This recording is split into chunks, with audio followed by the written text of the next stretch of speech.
Aleluia. Santo Deus da misericórdia.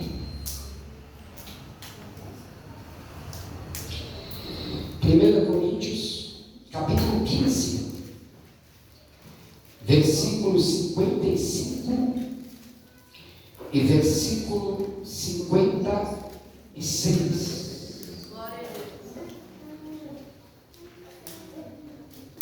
Quarta-feira nós temos o último dia da campanha aqui, quarta, 19h30. Deixa eu começar com meus convidados. O senhor pode ficar de pé, por gentileza. O seu nome é? Joel, olha que nome forte. É nome de profeta. Seu nome é amado? Alex. Olha, o Alex tem mais convidados. Minha filha, eu vou aproveitar que a segunda-feira fica de pé. Só para mim, seu nome é? Luísa, só que a Luísa está vindo. Eu creio que quem sabe um dia que eu não trabalho, mas não sei, quem sabe que eu uma rotina. Oi?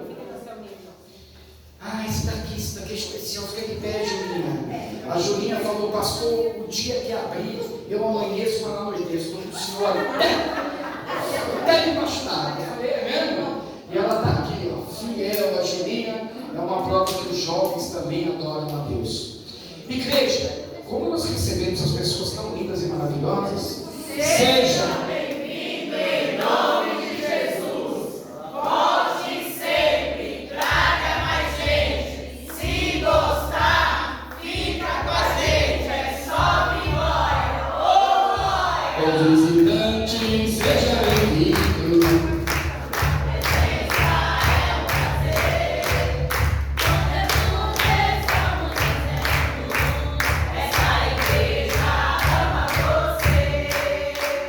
Aleluia! Salve de palmas para eles. Obrigado. Vamos querer escutar a palavra de Deus. Mas tem uma coisa que o pastor vai falar, viu? Eu estou falando. Eu vou falar. E se eu falar, eu passo mal. Henrique, é justo eu passar mal? Não. É justo? Não. Mas se eu não falar, eu passo mal, irmão. Dízimo e oferta não salva ninguém. Se um dia você escutar isso, é mentira. Mentira, não é bíblico. Você nunca vai ver ninguém ser salvo por causa de dízimo, nem por causa de oferta. Nunca! Agora uma coisa que eu vou te falar. Dízimo e oferta abençoa demais o ser humano na terra. Isso é mentira. Sabe o que me entristece? Eu já sou um ofertante da obra do Senhor há quase 30 anos. Mas sabe o que me entristece, Claudinete? Que uma boa churrascaria dá $100. Um lanchinho do McDonald's dá $100. Uma roupa, eu quero, dá $100. Por carro, dá $100.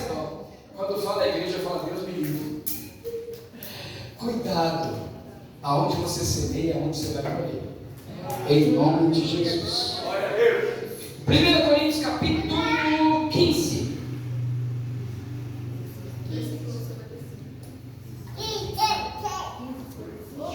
Deixa eu só ter um junto musical que eu quero muito aqui. 15, 55,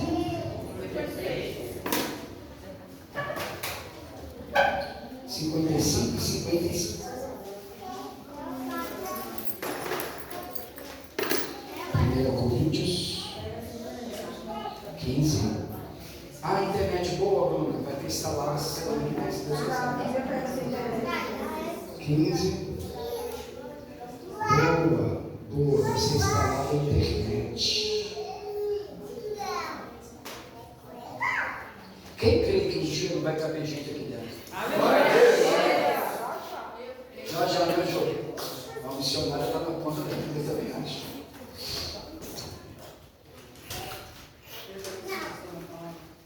Assim diz a palavra do Senhor. 1 Coríntios, capítulo 15, versículo 55.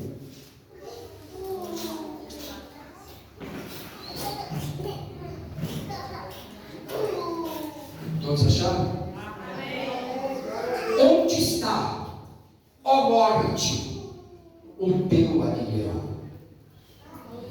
Onde está, ó inferno, ou sepultura, em algumas leituras aí, a tua vitória? Ora, o aguilhão da morte é o pecado, e a força do pecado é a lei. Senta aplaudindo Deus.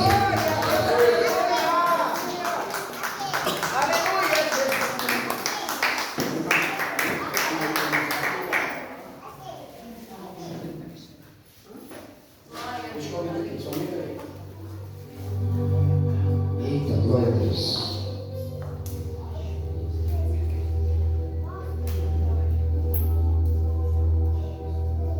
Eu vou usar bastante a Bíblia. Eu vou deixar a minha aberta aqui.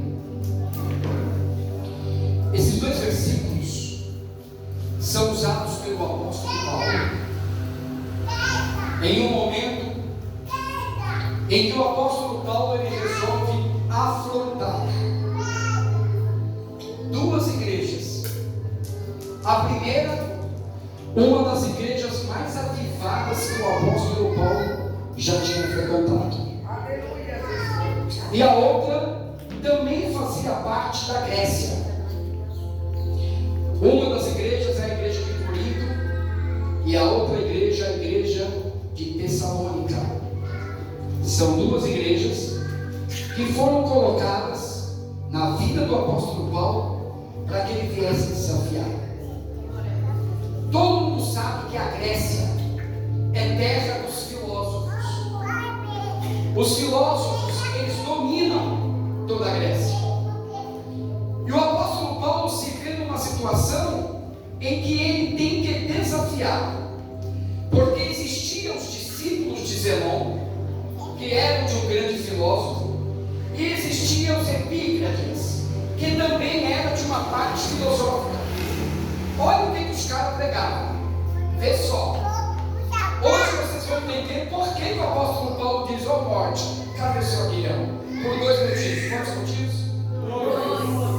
Um é para quebrar o que os filósofos pensavam, e o outro é a certeza de que Cristo já tinha feito. Aleluia! Vamos para o primeiro pensamento. O que os filósofos acreditavam? Eles pregavam que você tinha que viver a sua vida intensamente, como se não houvesse mais vida depois da morte. Então você tinha que aproveitar a vida 200%. Vai lá, faz tudo o que você tem que fazer, meu irmão. Morreu, acabou. Não assuste, porque até hoje tem pessoas que pensam assim: eu vou curtir minha vida, eu vou saber lá quando eu vou morrer. Isso quer dizer o quê? Que eu não acredito em mais nada depois da morte. E esse é um pensamento filosófico que atraía as pessoas para que eles não acreditassem que haveria vida depois da morte.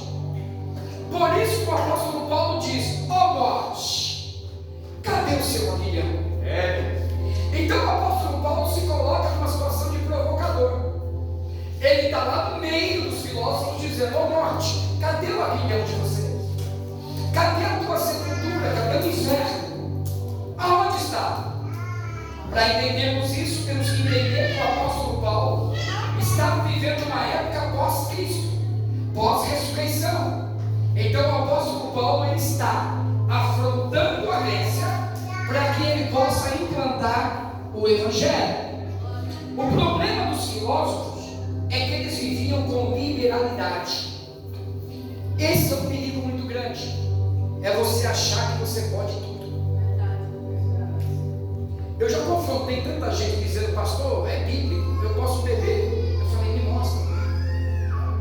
Aí vai naqueles versículozinhos cavados: está aqui, pastor. Eu falo: lógico, mas e a parte B? Como assim, pastor? Tudo você pode. Que você pode, você pode. Não seria eu, pastor tolo, te dizer assim: você não pode fazer isso. Não, pode. Agora existe o que você não deve fazer.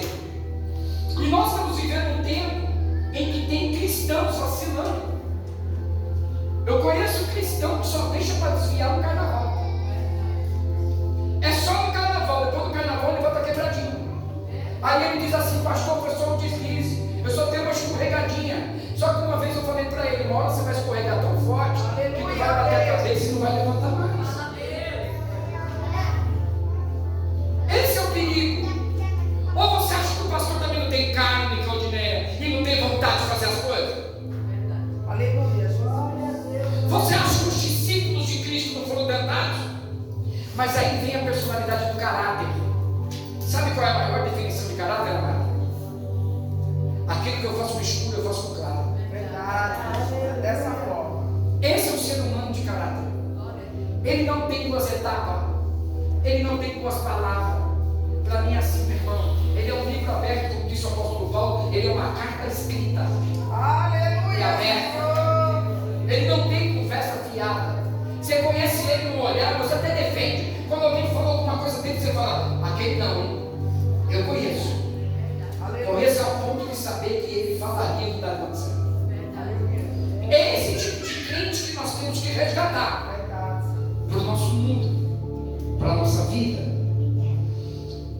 Agora, para nós entendermos o que o apóstolo Paulo quer dizer com muita veemência: ó morte, cadê o seu aguilhão? Gente, viaja comigo. O apóstolo Paulo, ele está de frente, é como se ele estivesse olhando para a morte. Por um lado, ele quer atacar os filósofos. Por outro lado, ele quer dizer uma frase: morte, você não existe mais.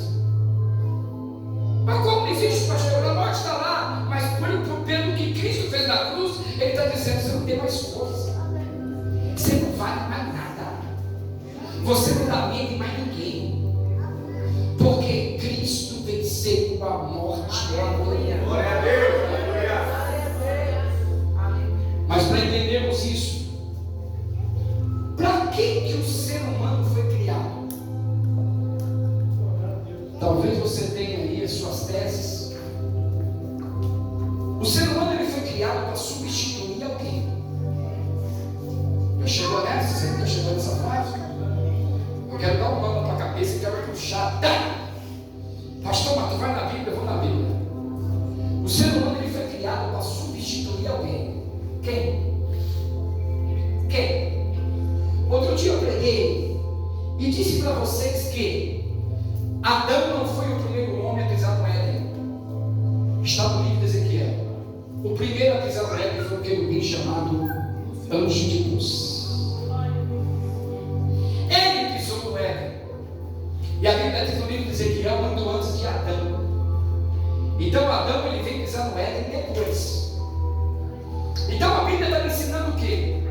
Que na terra, porque você tem que entender o que é ponto e vírgula. Pastor, por quê?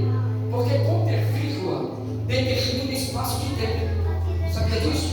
Quando você vê esse símbolo ponto e vírgula, quer dizer espaço de tempo. No princípio criou Deus o céu e a terra. Depois ele ficou quieto, porque tem ponto e vírgula. Você não sabe quantos milhões de anos passou nesse intervalo. Não dá para cravar quantos milhões de anos passou, mas Deus criou no princípio a terra, e diz que a terra era sem forma aí. Por quê? Porque primeiro da conjugação do verbo está dizendo que era. Se está dizendo que era, é porque ela um dia não foi. Uau! Ei, acorda! A Bíblia está dizendo que a terra era sem forma e vazia. Se ela era, porque um dia ela não foi. Quem habitava na terra então? Os anjos. Os anjos. Mas entre eles havia um que pisava sobre as pedras afogueadas. Está no livro de Ezequiel. Pastor, por que existia pedras afogueadas na terra? Porque ele recolhia elas e entregava para Deus. Só que um dia ele se achou tão importante, mas tão importante, parece que até a raça humana, tem gente que herdou isso dele, que tem gente que esquece de ser humilde. Ele se sente tão acima das pessoas que esquece que soberba não atrai Deus para a sua vida. Então o que acontece? Ele se sentiu tão importante que ele decidiu, foi uma decisão dele, ele decidiu querer ser acima de Deus. A Bíblia diz que quando Deus descobre esse efeito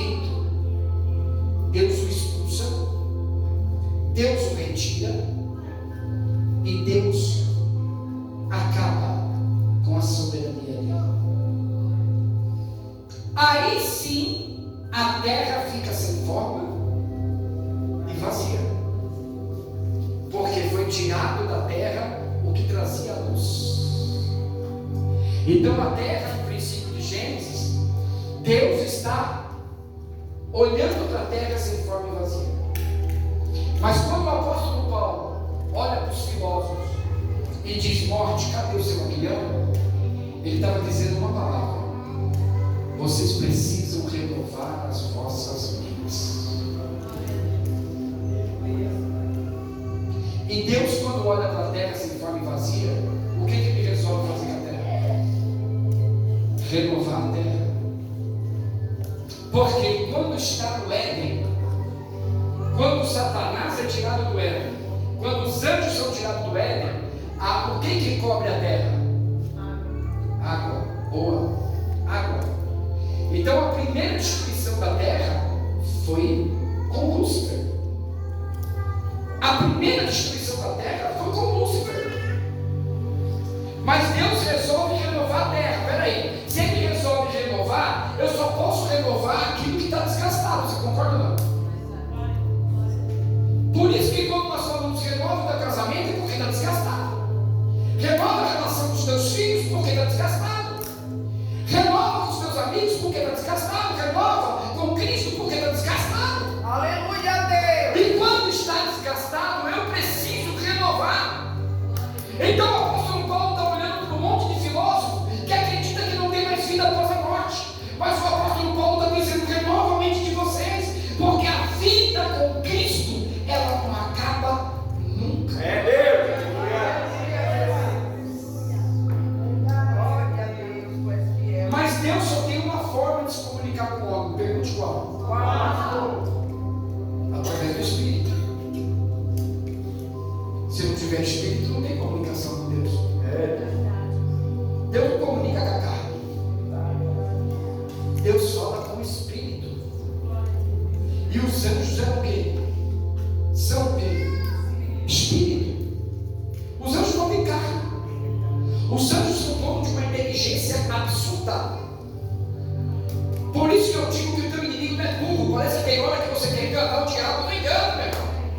Está mais fácil ele enganar você do que você enganar ele. Porque o que ele tem é inteligência o suficiente para dobrar você. Porque enquanto você está descobrindo isso, ele viveu tudo isso na terra. Aleluia, Deus. Dessa forma, Jesus. Você está querendo debater com quem viu o que você está ouvindo. Por isso que a palavra de Deus diz que ganhamos muitas guerras no silêncio. Porque apesar dele saber muita coisa, ele não pode entrar na tua mente. Na tua mente quem entra é só o Senhor. Aleluia. Glória a Deus. Aleluia, Jesus. Olha só, que arrudeio só para nós entender da morte. Olha que arrudeio, você vai sentar aqui um PhD em morte. Então vai falar: agora eu já sei como é que é o negócio. Olha só, acaba a primeira vez em água. Então Deus resolve criar o homem das trevas. Deus não cria o homem das luzes, porque a terra está sem forma aí. E Deus começa a fazer o quê? Vou renovar a terra. Primeiro, separa a porção seca da porção molhada. Então o que estava embaixo daquela terra, Deus faz a separação. E a terra surge de novo no cenário. Fala: meu corpo. Meu povo. E tem gente que duvida que nós somos terra. Mas vai fazer um exame no laboratório. O teu corpo é zinco, iodo, ferro e fósforo. O que tem na terra? Alô? E tu tem dúvida que tu é terra? Glória a Deus. E Deus começa a botar o que? Planta. Deus começa a botar bicho. Deus começa a fazer assim: não, terra, eu não tenho mais anjo, mas eu vou dar uma repaginada e vou fazer o negócio acontecer. Só que ele olha uma situação, mas eu não tenho mais com quem falar, porque os animais é irracional, as plantas não vou falar com ela. Eu preciso conversar com alguém. Aí chega o momento dele fazer um ser que, além de espírito, é racional e tem alma vivente. Uau! É dessa forma.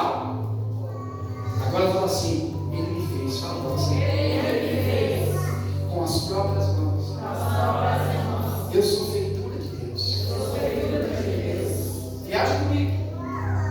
Quando ele faz o homem, eu já falei, mas ele descia para fazer culto com Adão no jardim que ele plantou no Éden.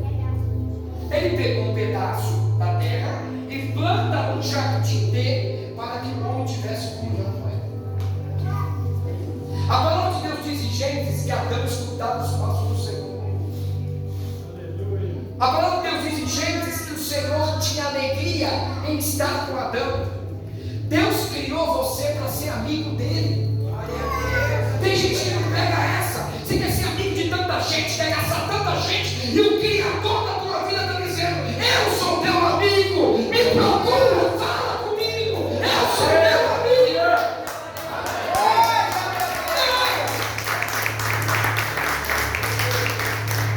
Aleluia, Deus. És fiel, Senhor.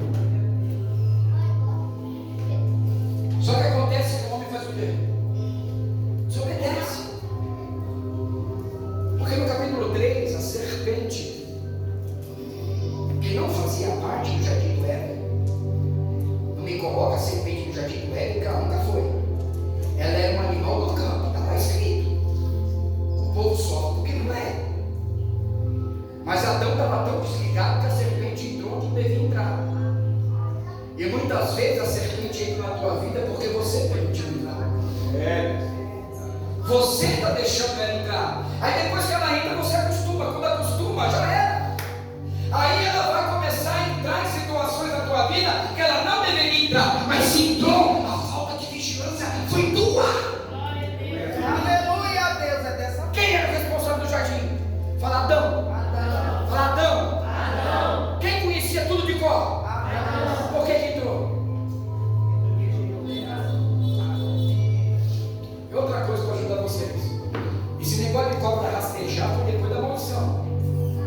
Porque se ela é da família dos répteis, ela é da família do jacaré, ela é da família do lagarto, ou ela tinha pele ou tinha asa. Por isso que Deus faz rastejar. Porque Deus tira a visão da serpente. Você está entendendo? Vou melhorar. Se você não vigia, você perde o brilho de Deus. Aquilo que encanta não passa a encantar mais. Porque Deus já não te olha do jeito que Ele te olha. Cuidado para não perder o brilho de Deus. Então Deus tira Adão do jardim, para que ele não tenha mais comunhão, para que ele não tenha mais acesso à árvore do conhecimento e à árvore da vida, uma vez que ele já comeu o conhecimento do bem. Então Deus desce pela segunda vez. Aleluia, Deus. A primeira vez acabou em água, por causa de Lúcifer.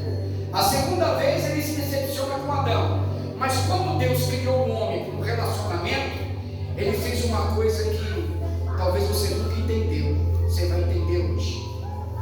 Quando Satanás trai Deus, ele leva consigo a terça parte dos anjos. Se ele leva a terça parte, sobrou quantas partes? Uau, aí é fácil. Deus retira as duas partes de anjo da terra e guarda. Fala, peraí, esses não corromperam, só esses corromperam. Então eu vou retirar esses. Uma das palavras mais certas que tem, as más conversação corrompe. Cuidado com quem anda falando no teu ouvido. Cuidado com quem anda falando sobre você. Nem tudo que você escuta você tem que levar de fato para a tua vida. Aleluia, Jesus. É dessa forma. Olha só. Então ele tira Lúcifer e tira as duas partes de anjo. Agora ele tem duas partes e o inferno tem uma. E ele tira Adão do jardim.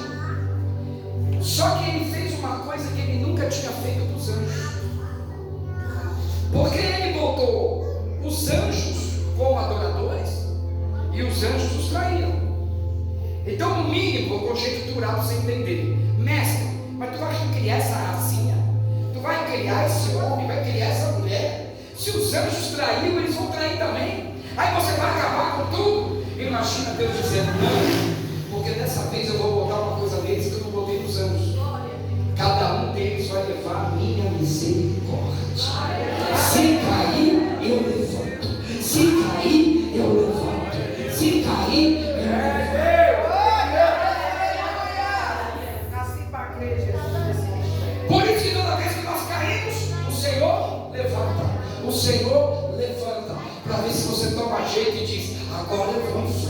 em nome de Jesus. Aleluia. Só que daí Deus resolve descer na terra de novo para ver se o homem aprendeu a lição. E quando ele desce, ele se aborrece de novo e ele desiste da humanidade de novo. E mais uma vez, ele quer acabar com tudo em água. Mais uma vez, ele quer cobrir a terra com a água. Mas como ele tinha, imagina, a morte, quando Deus existe, ela começa a fazer festa. Olha lá, mais uma vez ele vai matar tudo, mais uma vez ele vai abandonar tudo, mais uma vez ele não vai fazer mais nada. Só que a morte não sabia que Deus tinha colocado a misericórdia no homem. Então os olhos de Deus vão à terra e ele encontra Noé e a sua família e ele resolve dar continuidade à terra. Glória a Deus. Ó, tá muita Bíblia, não sei. Dá para ir? Nós vamos só mais um bocadinho para frente. Então Deus pega uma família de 8 pessoas e fala assim: vamos continuar. Agora vocês vão multiplicar. Só que agora é o seguinte: eu não quero mais que a água cubra a terra. Vou colocar no céu um sinal, que quando vocês olharem vão saber que nunca mais a terra acaba em água. Aleluia, Deus. Mas pastor, que sinal é esse? Normalmente ele aparece quando acaba de chover. Normalmente você vai ver muito ele pintado no céu. É uma lembrança que Deus dá até hoje, que o mundo não acaba em água. Aleluia, dessa forma. Aí Deus quer dar a terceira chance. Ó, agora vem os Jefitas, os Samitas, os filhos de Noé, e agora ele falou: agora eles tomaram o jeito, vou ver como é que está. Quando ele desce, ele vê de novo o povo em confusão, o povo brincando. E o Espírito Santo, que já tinha sido retirado, resolve causar uma confusão de línguas, a Torre de Babel. Então ninguém vai se entender. As 3 gerações de Noé, eles não se entendiam mais, e eles não sabiam mais se comunicar. Então ele espalhou tudo sobre a terra. Só que o ser humano foi criado para adorar. Fala, o ser humano foi criado para adorar. Por isso que ele adora macumba, por isso que ele adora qualquer coisa, ele precisa adorar. Ele foi criado com esse propósito. Então qualquer coisa que tiver, ele precisa adorar. Ele precisa adorar o santo, ele precisa adorar um pedaço de qualquer coisa. Por quê? Está aí na Bíblia. A geração inteira dele foi adorando deuses falsos, porque ele precisa adorar. Ele nasceu para adorar. Ele foi criado com a missão de adorar. Então não se choque quando você vê alguma coisa, porque ele necessita de adoração. Então ele quer adorar. Tanto isso é verdade que Abraão ganhava vida como? Fazendo o quê? Fala ídolos. O pai de Abraão e Abraão ganhava vida fazendo ídolos. Por quê? Porque eles tinham necessidade de adorar. E os mais ricos da época da Mesopotâmia, eles tinham o quê? Fábrica de ídolos. Até que Deus desce a Abraão e diz: Abraão, sai daí, porque o que eu tenho para você é muito maior do que o que você dá. Glória a Deus, aleluia, dessa forma. E Abraão então escuta a voz do Senhor. E assim Deus continua querendo fazer uma aliança com o homem. Deus não desiste. Deus continua querendo fazer uma aliança com o homem. E aí ele chega num momento bem especial, que é de Moisés. Ele diz: Moisés, arranca meu povo daqui e leva para a terra, porque lá eu vou ter um particular com eles. Bota eles no deserto, que quando eu começar a fazer sinal, eles vão começar a me adorar. Não! Quanto mais Deus fazia sinal, mais o povo aprontava. E a necessidade de adorar era tão grande, que quando Moisés vai para o monte e Deus fica em silêncio, tem crente que não entende o silêncio de Deus. Basta Deus não falar, ele quer procurar caminho. Ele quer procurar situação. Ele quer tomar decisão por conta própria. Moisés demorou um pouquinho, eles fizeram um bezerro de ouro. Vamos adorar. não vai vir mais não, vamos adorar. Peraí, o Deus que abriu o mar vermelho, o Deus que fez uma rocha andar no meio do deserto para levar água para o povo ao pescoço, o Deus que colocou uma nuvem para dar refresco enquanto eles estavam no deserto, o Deus que cuidava deles de noite, porque foi falar com Moisés, disse: não vai vir. Esse é um erro nosso. Nós queremos colocar tempo no relógio de Deus. Você quer que Deus haja da forma que você quer, no tempo que você quer, no horário que você quer. Ei, não vai acontecer. Amém. Glória a Deus. Não é Deus que tem que te esperar, é você que tem que esperar Deus. Mas pastor, e se demorar? Continua acreditando em Deus. Aleluia, Jesus. E Moisés então vê aquilo acontecer. Então chega em José. E ali o Senhor acredita que através de Jacó e as 12 tribos vai acontecer algo tremendo. Aleluia, Jesus. A Bíblia diz que Deus sempre deu mais para o homem do que para Satanás. A Bíblia diz que Satanás tinha direito a 10 pedras. Só pedras valiosas. Estão no livro de Ezequiel. Uma pedra mais linda que a outra. Mas quando Deus chama Arão para começar o relacionamento, ele bota 12 pedras no peito. 12 pedras no peito. E Deus diz para Arão: Arão, faz um lugarzinho. Eu quero falar com eles. Eu quero me relacionar com eles. Arão então cria o tabernáculo. E Arão coloca então as divisórias do tabernáculo. Na primeira divisória, só podia entrar quem ia fazer o sacrifício. Diz que o cheiro era tão forte, tão forte. Eu não sei se você já foi em açougue.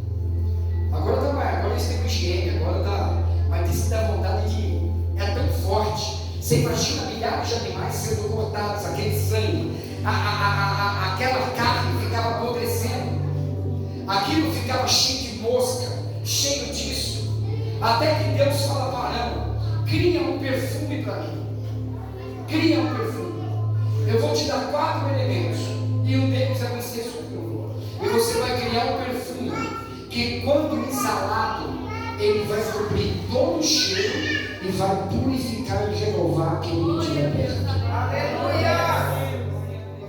Então esse negócio de perfume de Deus é verdadeiro. Um perfume que o homem não pode usar, mas um perfume que quando o homem sente, renova ele por dentro. As mulheres judias, antes de casar, elas esperavam o tempo da renovação só para sentir esse perfume. Quando elas sentiam, elas se renovavam só de sentir o cheiro do perfume. E Deus cria esse perfume para que o homem sente o tão agradável é. Aleluia, Jesus. Quando Deus vê que não consegue mais falar com o homem, ele faz uma última tentativa. Segundo a Crônicas, se o meu povo, que se chama pelo meu nome, se ajoelhar, orar e buscar a minha face, eu, Senhor, ouvirei do céu, eu perdoarei os seus pecados e sararei a sua terra. Aleluia, Deus. Esse aqui, Jesus. Pastor, o que Deus está pedindo? Que o povo lembre de mim. Aleluia. Que o povo simplesmente lembre de mim. Coisa que o povo não faz mais. Então Deus começa a usar os profetas. Deus começa a falar com os profetas e nada dá jeito. Nada dá jeito. Aí Deus resolve fazer o quê? Silêncio total. É o período interbíblico em que Deus não quer mais falar com o homem. Pastor, você está falando sério? Deus já chegou no momento de não querer falar com o homem, e não foi uma vez, e não foi duas, mas pela terceira vez Deus não quer mais falar com o homem. Aleluia, Senhor. Mas como havia promessas, a palavra de Deus diz que uma voz começa a clamar no deserto. Então aparece Jesus no cenário. E para que você você entenda o quanto Jesus foi fundamental para nós, aqui agora eu começo a pregar. Eu tinha que contar a história primeiro, porque senão você vai achar, você vai nesse versículo a vida toda e não vai entender. Morte, cadê o seu aguilhão? Sabe o que é aguilhão da morte? É o ferrão. Quem já viu uma foice? Quem já viu uma foice?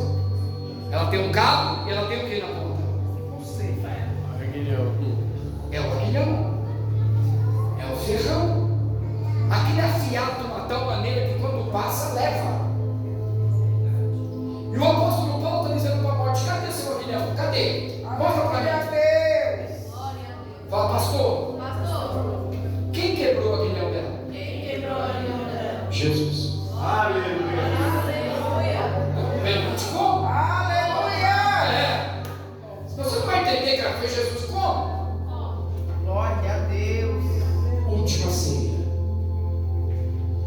Está aqui quem entende Santa Ceia. Última ceia.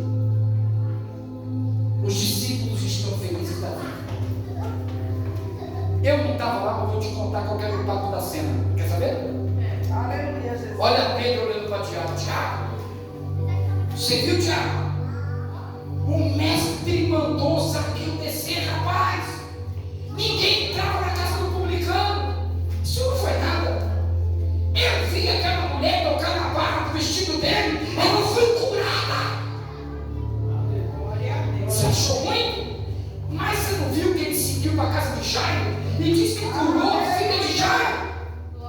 E João disse: rapaz, maior foi aquela viúva de Naim. O filho estava no caixão, ele toca na esquina e o menino pula. Glória a Deus. Aleluia, Jesus. Aí Pedro fala: ele foi comigo na minha sogra, ela estava gelada, eu vi ela morta. Ele mandou ela levantar. Estava todo mundo alegre e Jesus estava triste. Era a primeira ceia que Jesus estava triste, porque antecedia o tempo da sua morte. Aleluia, Jesus. A Bíblia diz que ele pega e começa a lavar os pés dos discípulos. Me pergunte por quê? E aí, pastor? Porque quando ele começa a lavar os pés dos discípulos, ele começa a entender onde cada um vai pisar. Quando ele está lavando o pé de Pedro, ele está vendo que Pedro vai pisar no campo da negação. Quando ele lava o pé de Judas, ele está entendendo que Judas pisou no campo da traição. E cada vez que ele vai lavando os pés, ele vai entendendo tudo que está acontecendo. Porque ele é Deus. Então ele sai, a Bíblia diz que ele canta um hino. E ninguém sabe que hino é esse. A Bíblia nunca revelou, mas foi um hino de dor que ele e Jesus cantam. E Deus já tinha tirado a glória do povo. E a Bíblia diz que ele chama os três: João, Pedro e Tiago. E no Getsemane, ele diz para os três: vocês orem aqui, porque eu vou orar lá. A Bíblia nos diz que naquele momento Jesus sofre uma transmutação. Ele começa a suar sangue. Segundo estudos científicos, se ele, um ser humano normal, sofre isso, é um derrame na hora. E Jesus começa então a sofrer uma transmutação. E aí chega um momento em que o inferno e o céu fazem um pacto. Olha Deus dizendo para o diabo: nem tu interfere, nem eu interfiro. A decisão é dele.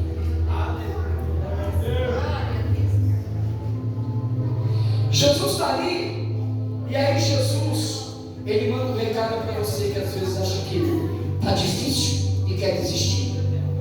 Jesus também pensou em desistir. Aleluia a Deus. Fala, pastor, repete de novo. Jesus também pensou em desistir.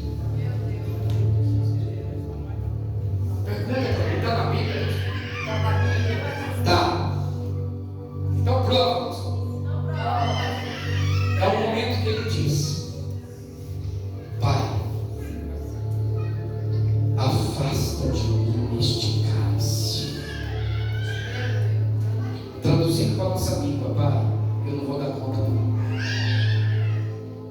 Eu quero desistir. Ali está falando Jesus homem. Não vai dar. Não vai dar porque eu sei que eles são cruéis. E eles vão massacrar minha vida. Não vou conseguir. Aleluia, Deus. Mas no mesmo instante, o Jesus Deus olha para o outro lado da cruz e ele diz: mas todavia, não faça a minha vontade, faça somente a sua. Glória a Deus.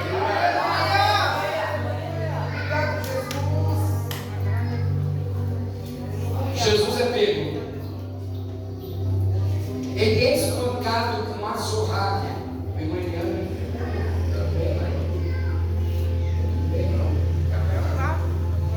É que esse aí é crente já.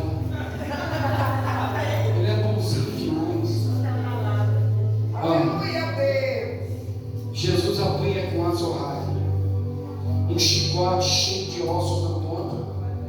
E cada vez que batia, pulava a carne.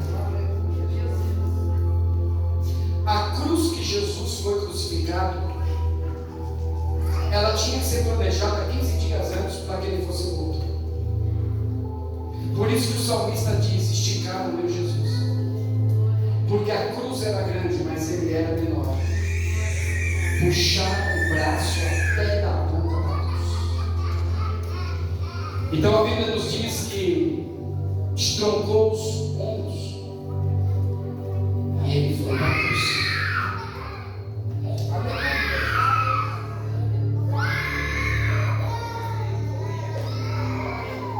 Os soldados romanos, quando eles crucificavam alguém,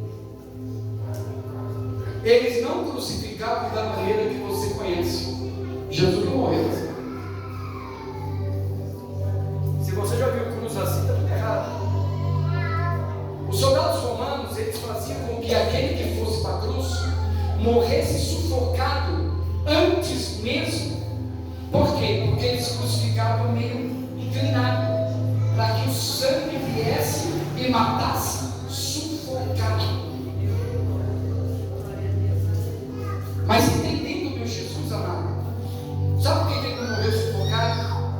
Porque eu acredito que cada vez que a morte vinha, ele fazia força e se mantinha vivo cada vez mais. Glória a Deus. Aleluia, Jesus.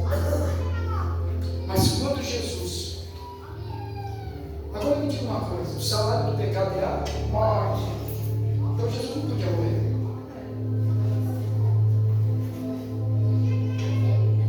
Me ajuda. Se o salário do pecado é a morte, ele não tem pecado, como é que ele morre? Sacrifício. Mas como é que ele morre? A morte não pode matar. Linda, por isso que ele fala: Pai, tuas mãos. Aleluia, Jesus. Deixa que eles resolvam isso. Ele estragou a morte com a sogra de Pedro. Jesus estragou a vitória da morte sobre a viúva de Naim. Jesus estragou a vitória da morte sobre a filha de Jairo. Jesus foi boicotando a morte o tempo todo. Quando a morte veio na cruz, a morte vem para cima dele. Agora é a hora que eu pego ele. Agora é a hora que eu quero ver se ele aguenta. Imagina a morte chegando perto da cruz e ela vê um Jesus assim. Mas quando ela se aproxima mais, ela vê um Cristo assim. Aleluia. Glória a Deus. E quando ela quer bater a foice da morte, o que que quebra? Jesus não pode morrer. Ali foi quebrado o aguilhão da morte. Gente, eu podia pegar uma palavra, vocês andar pulando, gritando, tudo nós faz assim. Glória, Você está entendendo a profundidade do que eu estou dizendo para você? É uma mensagem para você entender que você tem mais poder do que você imagina. É que você acostumou a ser frágil. Aleluia, Jesus. Se você entender que você tem muito poder, você vai entender que a partir de hoje, toda autoridade lhe é dada no nome de Deus. Glória a Deus. Toda autoridade. Por isso que o apóstolo Paulo fala: morte, cadê teu aguilhão, morte? E aí Deus consegue, através de Jesus, o que Ele mais quis fazer com a gente: ter relacionamento. Porque é quando Jesus morre que o véu se rasga de cima para baixo. E Deus está dizendo: a partir de hoje, cada um pode me procurar na hora que quiser.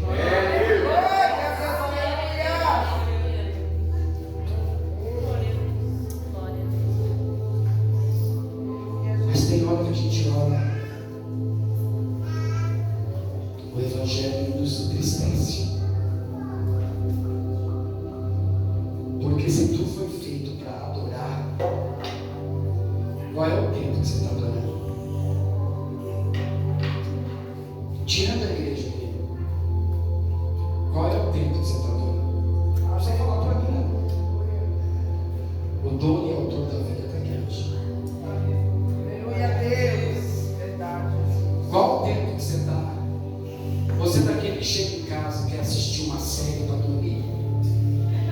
Ou você é daquele que quer comer para encher a barriga e dormir? Ou você é daquele que fala: eu não durmo sem antes bater um papo de meia hora com meu Deus? Aleluia a Deus. Dessa maneira, Deus. Quando você acorda, você é daqueles que rapidamente pega o celular na mão? Ou você pega a Bíblia para fazer uma oração e ler uma palavra? Porque na minha projeção, o adorador é aquele que deveria colocar meia hora, o tempo que ele acordar, meia hora antes, para descer de joelho e orar.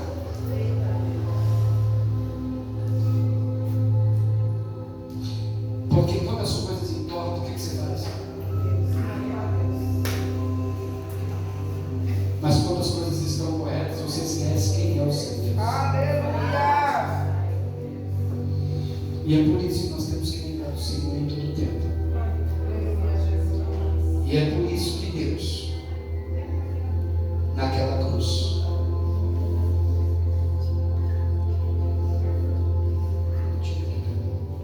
Glória, glória a Deus. Aleluia, Jesus. a missionária pode vir aqui. Aleluia a Deus. Aleluia, tá. Não, não aguento, não estava bem. Glória a Deus.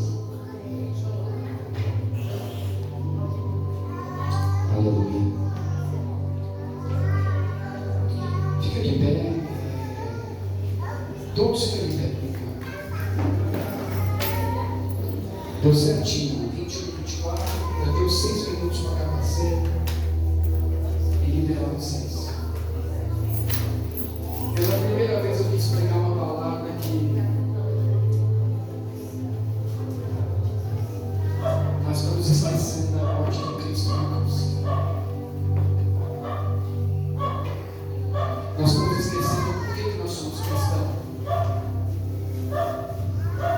Nós estamos tão agarrados no mundo.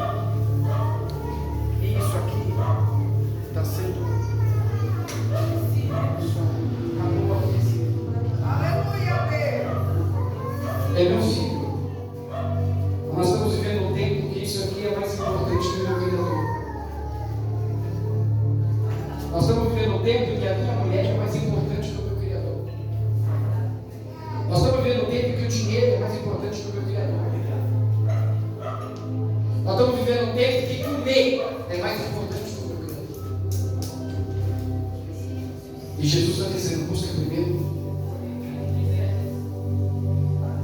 que o que você precisa, Ele vai te dar. Recebe. Esvazia a tua mente.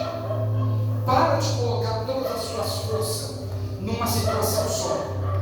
Acredita em Deus. Vira os teus olhos para Ele. Que o que está precisando, Ele vai injetar em nome de Jesus.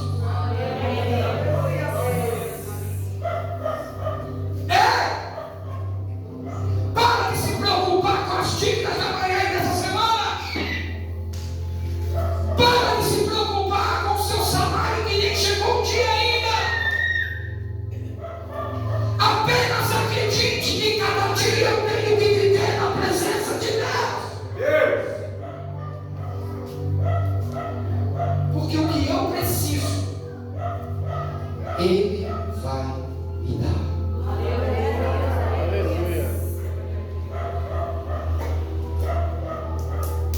Tem gente que é verdade. Se botar do lado Deus e botar o marido, a mulher do lado, Deus pega rápido. Deus pega rápido, hein? Eu nem engatei para falar para essas pessoas isso. Pega rápido. Não. Sem meu marido, não. Nem com tu eu vou. É.